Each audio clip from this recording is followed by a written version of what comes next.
Now time for our regular sports updates with our sportscaster, Jason Lee, joining us in the studio. Welcome back, Jason. Hi, Jason. Hello.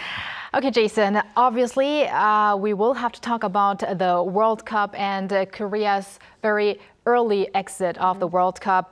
However, we also had other developments in the world of K-sports in the past couple of weeks. So give us a preview. What do you have today? Yeah, I'll definitely review what went wrong with the Korean team, as well as what's up next for Team Korea and the KFA as well, for that matter. Also, hey, Koreans went 1-2 at the most recent LPGA major. Details on that coming up. Also, the KBO's All-Star Game is coming up this weekend. I'll preview the game and events. And also in Major League Baseball, Go-Suk should make his Major League debut maybe as early as this week because he was traded, and maybe his new team, I think, likely wants to give him a shot. Also, Son Heung-min hit his first Major League home run. He's actually playing a lot better, so details on his update as well. Okay, we also have some good news, but let's start with the World Cup. And I can't believe we're not talking about the round of 16 and not even the round of 32. Yeah. So we are talking about what went wrong against the game against South Africa. Yeah, clearly very disappointing, not something that we wanted to see, and certainly not anything that we expected to see. This was a game that South Africa had to win in order to advance to the next round, while Korea would have been able to advance with just a win or only a draw, possibly even could have advanced with a loss. It turned out that that was not the case, but going into the game, it was possible. So I think the problem is that that's exactly how both of these teams seem to play in the game. I really felt that South Africa played with some urgency, showing that they wanted to win this game, while Korea, they played much more passive, almost as if they were playing for a scoreless draw, which is typically not good strategy for any team, especially one that's probably more talented than the opponents that they're up against. I think the evidence of that was the big story of this game in terms of Son Heung-min not starting the game. To me, what was even more surprising than that was that Lee Jae-sung did not play in the game at all. Well, at least Son Heung-min did enter the game as a second-half sub, but Lee Jae-sung, I mean, to me, he's a top 5 player on the Korean roster. So his absence was clearly visible. He's a real good ball control guy. When he has the ball, he makes smart decisions, makes good passes. He's a veteran leader. So the fact that he did not play at all, I think it was one of the reasons that South Africa was able to be as competitive as they were, to have as much ball control as they had. So to me, that was very surprising and very disappointing. And I'll go so far as to say I've been vocal about Hong Myung-bo's decision to use Kim Seung-gyu in goal over Cho Hyun-woo, but I would say not playing Lee Jae-sung at all in what turned out to be a loss that knocked them out of the tournament. I think that was a terrible decision, and certainly one, to me, that did matter in the overall outcome. Right, and many are also very critical of Hong Myung-bo, especially for not starting Son Heung-min in that game. Yeah. And obviously he took the responsibility and kind of stepped down from the head coach. And also Chung Mong-gyu resigned as the head of KFA as well. So please give us the details on these. Yeah, that's right. Korean soccer is going to look a lot different as there have been some changes already, and the replacements, that'll come soon enough. But yeah, a bit of an awkward situation because so Korea lost to South Africa, and then they wouldn't find out for a few days if they might possibly still advance as a top 8 third-place team.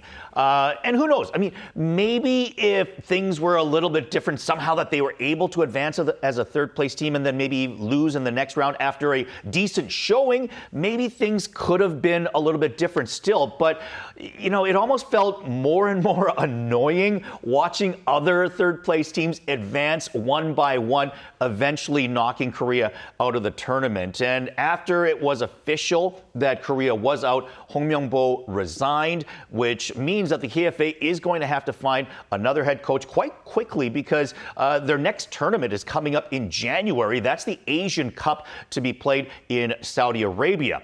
As for Chung Mong-gyu, he resigned as well, which is actually not unexpected. He did mention mentioned prior to the World Cup in May that he would step down after the World Cup. So this was more of a confirmation of what he said that he was going to do rather than something that was completely unexpected. We'll see what happens, but we're going to need some two important figures replaced very soon. And I think I heard that also the vice chairman of KFA, Park Hang-seo, also reportedly stepped down. So I think there is going to be a lot of reshuffle going on in the future. And speaking of which, I heard that Park Ji-sung, one of the big stars of the previous World Cups years ago, that he's going to be taking on a role to get Korean football back on track. I think this is good news. Absolutely. And the Ministry of Culture, Sports and Tourism has launched what they're calling the K-Football Innovation Committee, which is featuring not just Park Ji-sung, but also Lee Young-pyo and Park Ju-ho. And these three, I would say, are some of the most popular soccer figures in Korea and very much trusted for their transparency in particular. So I'm sure that they're going to do a great job in helping guide the next phase of Korean soccer, which will include overseeing the KFA during their search for their next head coach, among other things. And I will also mention that Yoo Seung-min, who is the head of Korea's Olympic Committee, he's also been added to co-chair this committee. He was a former Olympic gold medalist as a table tennis player and is quite popular among sports fans as well. So I think him being added to this group as well, I think hopefully they'll be able to have a good, transparent process to be able to find the correct head coach. Let's really hope for some hopeful changes here. Yes, some positive changes. We're looking forward to that. Now I want to shift gears to golf. So we have not one, but two Koreans atop the standing at the KPMG Women's PGA Championship. So please fill us in with this. How about that? Absolutely. Ryu Hye-ran won the event with a 13 under total, which was 2 shots better than fellow Korean Yoon In-ha. And interestingly, Yoon In-ha led after round 1 with an opening round 63. Now, Ryu Hye-ran was 10 strokes behind as she shot a 1 over 73 in the first round. She would somehow crawl her way back in for the biggest comeback ever at an LPGA major as she came back from being down 10 strokes to go on to win this event.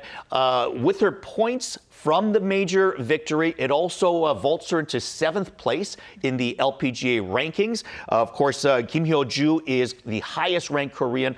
She is currently at number 3. Nelly Korda still comfortably in 1st place on the LPGA season standings. Okay, great news. And now we're going to shift over to the KBO because the KBO All-Star Game, you said, is this weekend. So what more can you tell us? Well, first and foremost, this is going to be the last ever All-Star Game that will be played at Seoul's Jamsil Stadium. Because, of course, there are plans, of course, for a new stadium to be built at the current sports complex in the Gangnam district. So this is going to be kind of a farewell of sorts from an all-star perspective to the stadium. They've made commemorative logos in particular for this event. Going into the game, the top vote getter for the event was LG first baseman Austin Dean. What a season he has been having, and he is rewarded for that. While Yang Yi-ji, he received the most total fan votes with 2.6 million. Of course, players vote, also the fans vote as to who's going to be an all-star. The players have a different weighted factor that goes into the selection process, but those were two of the most popular figures from fans and players' perspectives. I would say, I think two of the snubs that I would say are SSG shortstop Park Sung-han did not get in despite having the 4th best batting average so far this season. Also, Victor Reyes, I think he's 3rd in KBO batting right now. He also was not selected. So maybe a little bit of disappointment for their performance this so far this season that they're not in the game, but certainly some very worthy players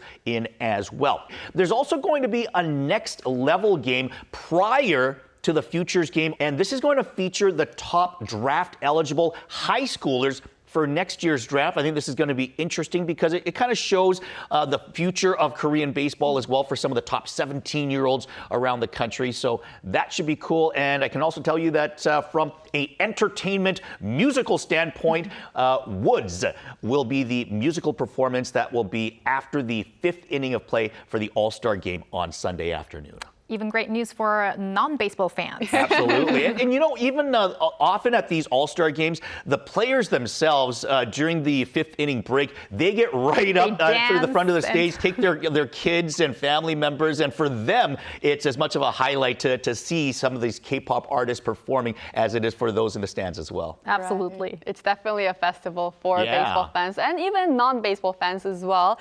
So now I want to talk about Major League Baseball. So you've mentioned that Ko Seok got traded and he might now debut at MLB. So where is he at now? Yeah, that's right. Ko Seok is going to the Twins, but not the LG Twins. Yeah, that's right. He's going to the Minnesota Twins. And he, I think, should make his debut at some time this week because he had been with the AAA affiliate with the Detroit Tigers organization. But Minnesota, they've got the worst bullpen in Major League Baseball right now. So at the very least, they're going to have an opportunity for him to step up. He had been lights out in AAA as well as AA this season. And the other issue is because Detroit actually had some very big-name pitchers, Kenley Jansen as their closer as an example, as well as some top pitching prospects in AAA that you could say might have been even ahead of Ko Seok in terms of the pecking order. So the fact that he goes to Minnesota now, where they really don't have a true closer on their Major League roster right now. So I think if Ko Seok goes and pitches well for the Twins, if he's pitching well, I could see within a few weeks how maybe he could take over the closer's role just out of the blue.